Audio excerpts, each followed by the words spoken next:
It's 7:15 a.m. in a suburban neighborhood somewhere in America. A parent stands in the kitchen, assembling a peanut butter and jelly sandwich for their child's lunchbox. The bread is soft, white pre-sliced. It came from a bright plastic bag with cheerful branding. The label promises freshness, comfort, and nutrition. The bread feels light. It compresses easily under the hand. It smells faintly sweet. This is a scene repeated in millions of American homes every single morning.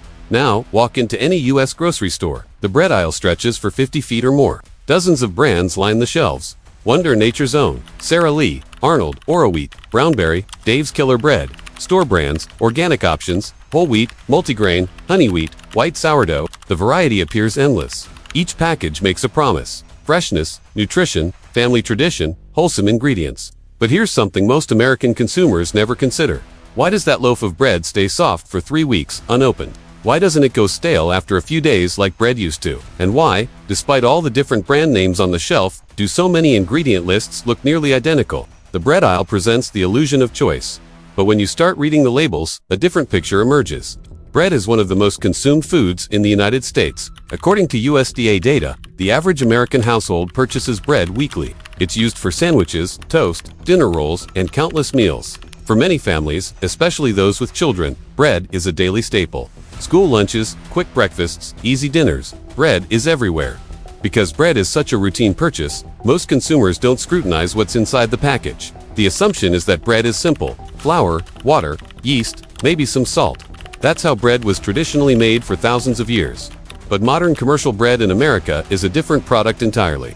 This isn't about demonizing bread or suggesting it's inherently harmful. It's about understanding what's actually in the product and how the bread industry operates in the U.S. market. Because when you look closer, some patterns emerge that many consumers find surprising. The bread industry in America is dominated by two major corporations. The variety you see on the shelf is largely a branding illusion, and some of the ingredients used in U.S. bread are not permitted in bread sold in Europe, Australia, or other developed markets. These aren't secrets, but they're details that rarely make it onto the front of the package. Let's start with who actually makes the bread Americans buy.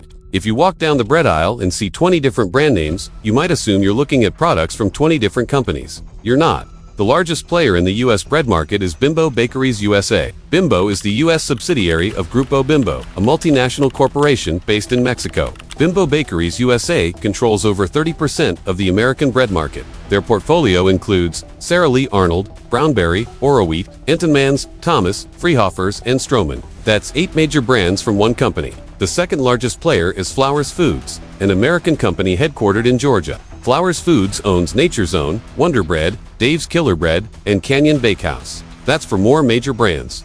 Between these two corporations, a significant portion of the bread aisle is accounted for. When consumers pick up a loaf of Arnold, then put it back and choose Nature's Own instead, they may believe they're switching companies. In most cases, they're choosing between two corporate giants with similar production methods, similar ingredient sourcing, and similar business models. This consolidation isn't unique to bread.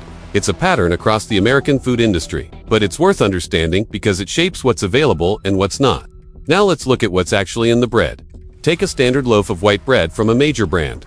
The ingredient list typically includes enriched wheat flour, water, high fructose corn syrup or sugar, yeast, soybean oil or other vegetable oils, and salt. It also contains calcium propionate as a preservative, monoglycerides and diglycerides as emulsifiers, sodium stearoyl lactylate as a dough conditioner, and azodicarbonamide as a dough conditioner. Let's break down what some of these ingredients actually do. Enriched flour is created through a specific process. Whole wheat kernels contain 3 parts: the bran, the germ, and the endosperm. When wheat is refined into white flour, the bran and germ are removed. This extends shelf life and creates a softer texture, but it also removes approximately 80% of the grain's natural nutrients. To address this, the FDA requires manufacturers to add back certain nutrients synthetically. This is why the ingredient list includes niacin, iron, thiamine, riboflavin, and folic acid. These are synthetic versions of B vitamins and iron. The flour is enriched because nutrients have been added back after being removed. However, the added nutrients don't fully replicate what was lost. The fiber, for example, is gone. So are many trace minerals and phytonutrients. This isn't inherently dangerous. Enriched flour has been used in the U.S. for decades and is considered safe by the FDA. But it's worth understanding that enriched doesn't mean nutritionally superior. It means partially restored after processing. Most commercial bread in the United States contains added sweeteners. The most common is high fructose corn syrup, though some brands use sugar, honey, or molasses. The primary reason is that sugar feeds the yeast during fermentation, helping the dough rise. But commercial bread often contains more sugar than necessary for that purpose. Sugar also improves flavor. It makes bread taste slightly sweet, which many American consumers have come to expect. It enhances browning during baking, and it contributes to the soft, tender texture that defines commercial sandwich bread. The amount varies, but many standard white bread loaves contain 2 to 3 grams of sugar per slice. That might not sound like much, but over time, it adds up. For a family eating bread daily, those grams accumulate. And for consumers trying to reduce added sugar intake, bread might not be the first place they think to look. This is where things get particularly interesting. Azodicarbonamide, often abbreviated as ADA, is a dough conditioner. Its function is to bleach the flour, making bread whiter, and to improve dough elasticity, making it easier to process on industrial production lines. In the United States, ADA is classified as generally recognized as safe by the FDA. It's permitted in cereal flour and bread at levels up to 45 parts per million. However, ADA is also used in the production of foamed plastics. It's a blowing agent in the manufacture of yoga mats, shoe soles, and synthetic leather. This dual use has led to public criticism and consumer advocacy campaigns. Here's the important context. The European Union, the United Kingdom, and Australia have banned the use of azodicarbonamide in food products. Not because it was proven to cause immediate harm, but because regulators in those regions took a precautionary approach. When ADA breaks down during baking, it can form trace amounts of semicarbazide and urethane, both of which are considered potential carcinogens in high doses. The FDA maintains that the levels used in bread are too low to pose a risk. Studies conducted in the U.S. have not shown evidence of harm at approved levels, but the regulatory divergence is notable. American consumers are eating a chemical in their bread that consumers in Europe, Australia, and the UK are not. Again, this isn't a claim that ADA is definitively harmful. It's regulated, studied, and permitted. But it represents a difference in how food safety is approached across different markets. Calcium propionate is one of the most common preservatives in commercial bread. Its purpose is to inhibit mold growth, extending the product's shelf life. This is why a loaf of bread can sit unopened on a shelf for 2 to 3 weeks without going stale or developing mold. From a business perspective, this makes sense. Longer shelf life means less waste, lower costs, and broader distribution. Bread can be baked in centralized facilities, shipped long distances, and still arrive fresh at stores. But it also raises a question. Is bread meant to last 3 weeks? Traditional bread, made with just flour, water, yeast, and salt, typically goes stale within a few days. That's how bread behaved for most of human history. The long shelf life of modern bread is not a natural characteristic, it's the result of chemical intervention. Calcium propionate is considered safe by the FDA. Studies have not shown evidence of harm at typical consumption levels, but some consumers prefer to avoid it, particularly for children, because some research has suggested potential links to behavioral changes, though findings are not conclusive. So far, we've looked at white bread, but what about the options marketed as healthier? What about whole wheat or honey wheat? Many consumers assume that choosing whole wheat bread automatically means they're getting a more nutritious product, and in some cases, that's true. But the reality is more nuanced than the front label suggests. Because not all whole wheat bread is created equal. When a bread label says whole wheat, it should mean the flour used includes the entire wheat, kernel bran, germ, and endosperm. This provides more fiber, more vitamins, and more minerals than refined white flour. But here's where labeling can be misleading. In the United States, a product can be labeled wheat bread as long as it contains some wheat flour. It doesn't have to be 100% whole wheat. Many wheat breads are actually made with a mix of enriched white flour and whole wheat flour, with added caramel coloring to make the bread appear darker and healthier.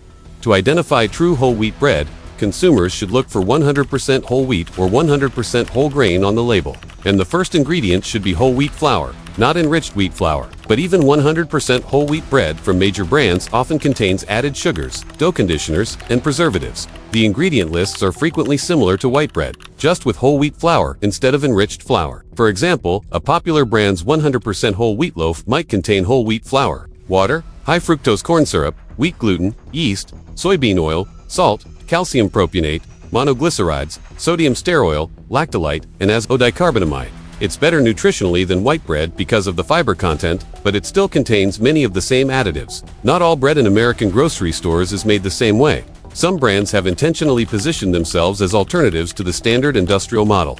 Dave's Killer Bread is owned by Flowers Foods, one of the two major corporations. But the product itself is different.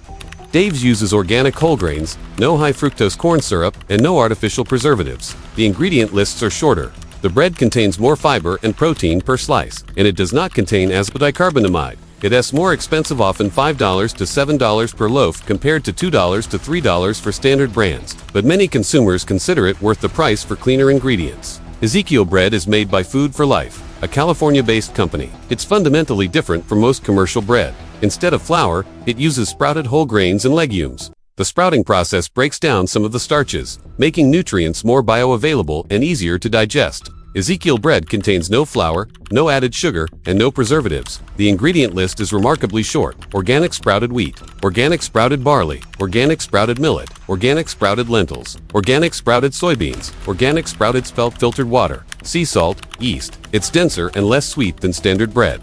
Some consumers find the texture and taste take getting used to, and because it contains no preservatives, it must be kept refrigerated or frozen. But for those seeking the most minimally processed option, Ezekiel is often considered the gold standard. Price is higher, typically $5 to $6 per loaf, and availability can be limited. It's usually found in the freezer section, not the bread aisle. Traditional sourdough is made through natural fermentation. Instead of commercial yeast, it uses a starter culture of wild yeast and lactobacilli bacteria. This fermentation process breaks down gluten and phytic acid, making the bread easier to digest for some people. True sourdough has a short ingredient list: flour, water, salt, and starter. No added sugar, no preservatives, no dough conditioners. The tangy flavor comes from the fermentation, not from added ingredients. Not all bread labeled sourdough in American stores is authentic.